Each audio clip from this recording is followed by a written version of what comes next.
Hi Prof. In this video, I wish to focus on the work distribution that our team has came up with in order to manage the timetabling difficulties. For context, Claudine has only given us Friday morning slots for us to head down to the center for our physical sessions. Because of this, a lot of us are unable to make it due to our timetable, and many of us have lessons during that time. As a result, only Himani and Julian are able to make it for those slots, and they have been attending about 3 or 4 sessions so far. Understanding that the time they spend with the seniors is significant, especially with the long travel duration, we have naturally decided to distribute the scrapbooking efforts to the remaining rest of the team. As a result, each of us will be in charge of one senior solely, and we will be documenting their stories onto the scrapbook. This comes with several benefits. Firstly, there will be less need for additional coordination between the members, because we do not need to further discuss what it is that we would, like which pages we want to fill up for each respective senior. Secondly, there can also be greater personalization and uniqueness, whereby each of us puts in our individual creativity to bring across the personality of the seniors that we are in charge of. Thirdly, I think it instills an additional sense of responsibility where everyone would treat their work with utmost respect and try to produce work of high quality.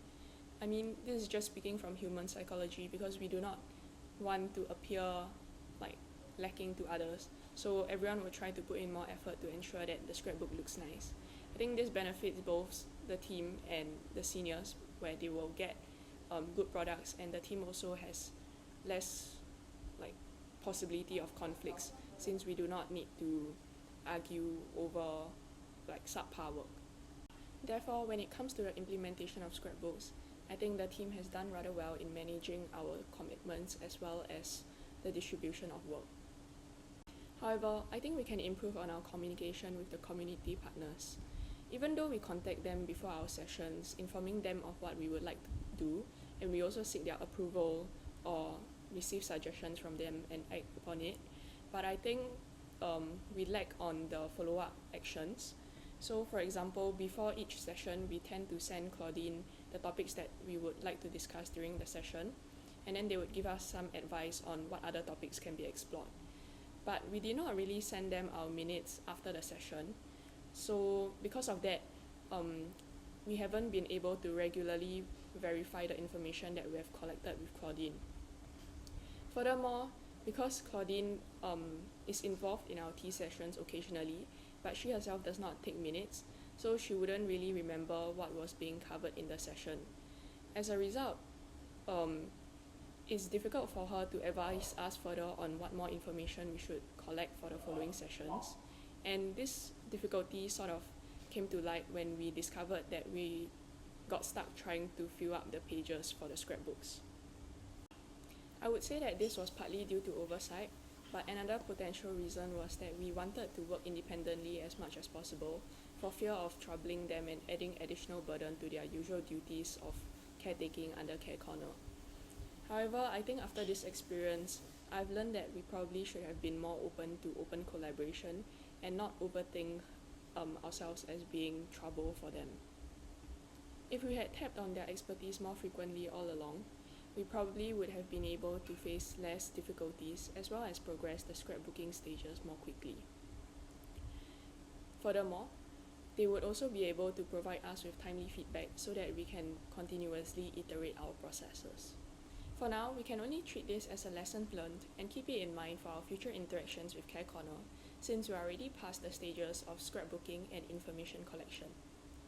Moving on, we would like to schedule a meeting with Claudine and Mary so as to discuss our future steps. For the start of the meeting, we would likely summarize our accomplishments thus far before moving on to what we can potentially provide for the center. I think we will seek to pivot away from the scrapbooking project due to several reasons. Firstly, it is because the team is unable to keep up with the commitments needed for this scrapbooking project in terms of the labor and time needed. This is considering each of us heading out for SEP, and many of us will not be available next semester. Furthermore, 3 of us will also be leaving the team as IEX1 members. Lastly, there are also some members who are busy with internships. So with the scrapbooking project being something that requires frequent physical visits, as well as time commitment to jot down the drawings, I think it will be a difficult project to continue on for our team. Besides, our team has also agreed that this will not be a sustainable venture for Care Corner since it requires so much external help. It would only work with continued source of external manpower since the Care Corner staff themselves will not be able to cope. This is given how they are busy with their usual responsibilities of taking care of the seniors at the Care Corner, and they will not be able to spare time to work on the scrapbooks during office hours, and naturally it would also be impractical to expect them to bring work home. Therefore, I think the scrapbook project will not be able to achieve the IEX intentions of being a sustainable one that can be continued by the community partners themselves. Even though we are looking to maybe expand on it by tapping on the volunteer network, but there is something we also wish to merge with our volunteer onboarding idea. The reason why we have turned back to the volunteer onboarding idea is because it offers more flexibility, allowing us the possibility of contributing even when we are away from school on SCP or internships. There are a few ways that we wish to merge or have this volunteer onboarding idea in conjunction with the scrapbook project, which is that we will have the volunteers sort of help out with the scrapbooking. So how it will work is that we have different groups of volunteers coming in, right? So then sometimes some of them would help with information documentation. Then we will have this on a collective file that the volunteers can access. Then afterwards, for other batches of volunteers, they can then just work on the scrapbook with the drawings together with the seniors once the information collection is sufficient. So it's just like a continuous flow. So you collect information, draw a bit, then collect information, and then draw a bit. So I think this would be more less time consuming on our end, and it can also provide more sustainability for Care Corner, whereby we leave a template or a guidebook on how the volunteers can engage the seniors in such tea sessions and just info sharing sessions as well. I know in my previous videos I've expressed some concern over having other volunteers take over this project, partly due to the difficulty in establishing the connection and the familiarity. But I think if we only engage the more regular volunteers or the student volunteers who tend to be friendlier with the seniors, then perhaps we could really get this project rolling. We have not exactly come up with the specifics of the project implementation, since this is also something we need to discuss with Claudine and Mary to see whether this is the direction that they wish to proceed in.